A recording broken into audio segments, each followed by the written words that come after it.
Olá, sou Marina Bolela Valentini, estudante de Ciências Biológicas da Universidade Federal de Viçosa, campus Rio Paranaíba. E, orientada do professor Everaldo Antônio Lopes, fizemos a pesquisa de identificação molecular de Pratylenchus brachyurus usando a técnica de amplificação isotérmica mediada por luz. Para introduzir esse assunto, vamos falar sobre a importância do Pratylenchus brachyurus e todos os seus males causados nas plantações.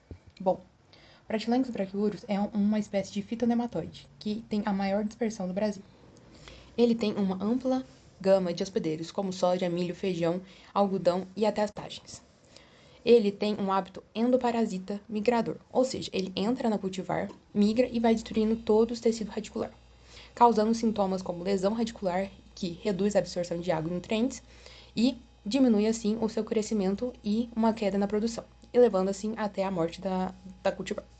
Para a identificação de nematóides, se usa diversos fatores, como a morfologia, observando o formato, tamanho do estilete, o ventre e as extremidades. E também, em campo, conseguimos observar os sintomas causados nas cultivares. Assim, podemos ter erros. E a melhor jeito de identificar um nematóide é a identificação molecular, PCR. Mas a PCR tem um alto custo, porque precisa de reagentes caros e demanda muito tempo. Assim surgiu o LAMP. A técnica LAMP veio para inovar. Foi desenvolvida nos anos 2000, a fim de substituir, entre aspas, a PCR, a fim de facilitar a visualização da identificação e sendo uma técnica mais rápida do que a PCR. O LAMP, diferente da PCR, usa 4 primers, o FIP-BIP, que são primers internos, e o F3B3, que são primers externos, resultando assim em fragmentos amplificados de diferentes tamanhos, que, diferente da PCR, porque a PCR amplifica fragmentos do mesmo tamanho diversas vezes. O LAMP resulta em diferentes fragmentos de diferentes tamanhos. Então, esse trabalho teve como objetivo desenvolver um protocolo de LAMP para Pratylenchus brachyurus para desenvolver um diagnóstico rápido e preciso para essa espécie, possibilitando, assim, um diagnóstico bom. Os inóculos de Pratylenchus brachyurus foram feitos e multiplicados na casa de vegetação do grupo Antandebar, da Universidade Federal de Viçosa, campus Rio Paranaíba.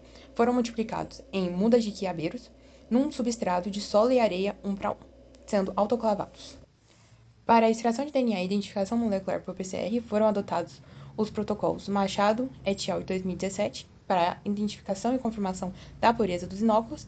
Para a extração de DNA foi utilizado o protocolo Lopes et al. De 2018, que consiste em 15 juvenis ou fêmeas individualmente transferidos para o microtúbulo com 15 microlitros de água livre de nuclease e assim colocados 3 microlitros de um buffer chamado GOTAC e mais 5 esferas de vidro, a fim de triturar e liberar os DNAs desses juvenis ou fêmeas colocados nesse.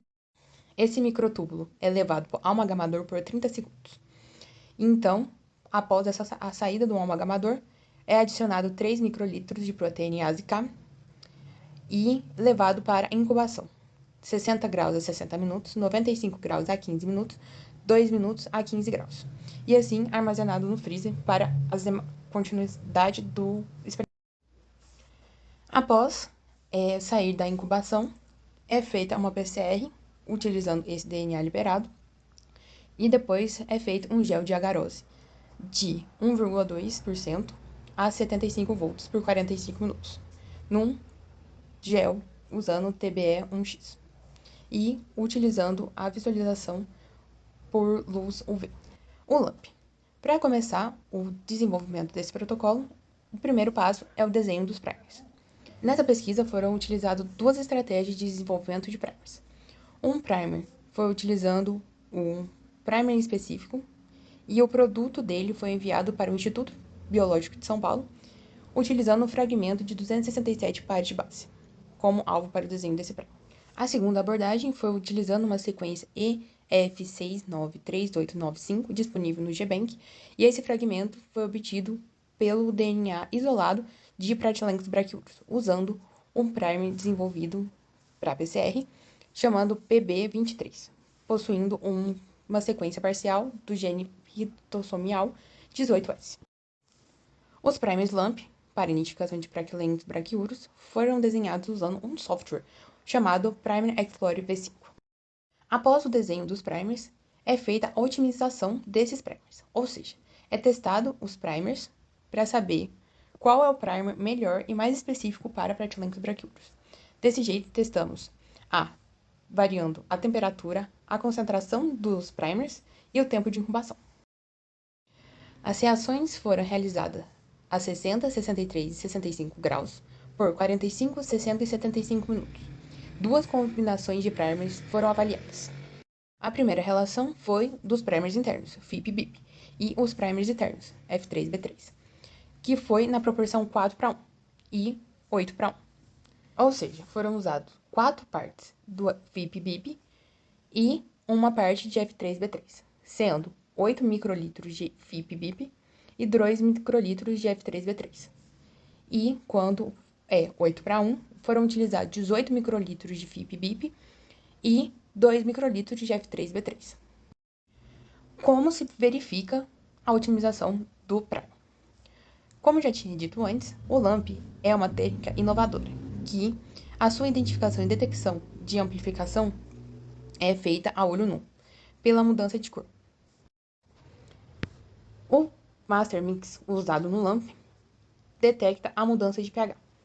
Quando o pH se torna ácido, ou seja, quando tem uma maior concentração de H+, tem-se a mudança de cor, que é de vermelho para amarelo. Quando isso ocorre?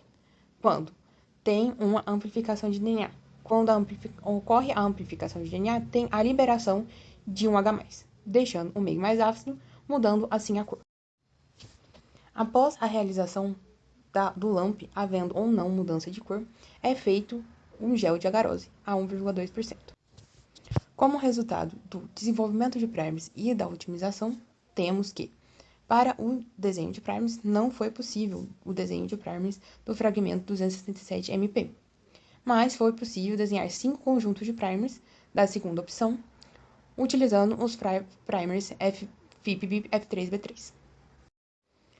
Ou seja, a sequência EF693895 da GBank possibilitou o desenho de 5 conjuntos de primers, o ID1, o ID4, o ID5, o ID8 e o ID13. Esses primers foram testados a diferentes temperaturas e diferentes concentrações. Os melhores resultados foram obtidos a 60 minutos por 65 graus. Os melhores conjuntos de primers foram o ID1 a 4:1, o ID4 4:1 e 8:1 e o ID13 4:1. E assim, para identificar esses primers com melhor eficiência, foi a virada de cor e a amplificação feita no gel, pois pode ter havido amplificação, mas não ter havido a virada de cor. Aqui podemos observar as amplificações. Conseguimos ver que no ID1 4:1 teve amplificação, no ID 4:1 teve amplificação e no ID13 teve amplificação. Conseguimos ver as bandas presentes no gel de agar. Aqui conseguimos ver uma ligeira mudança de cor, nos dizendo que pode ter havido uma amplificação de DNA, e é comprovada pelo gel de agarose visto na imagem anterior.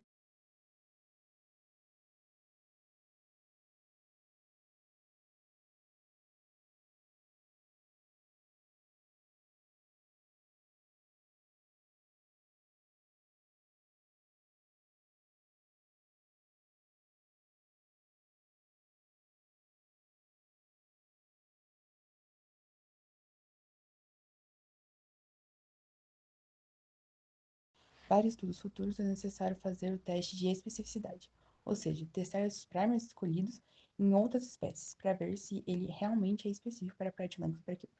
Muito obrigada pela atenção. Estamos à disposição a qualquer dúvida e sugestões. Aqui está o meu e-mail para contato e as referências estão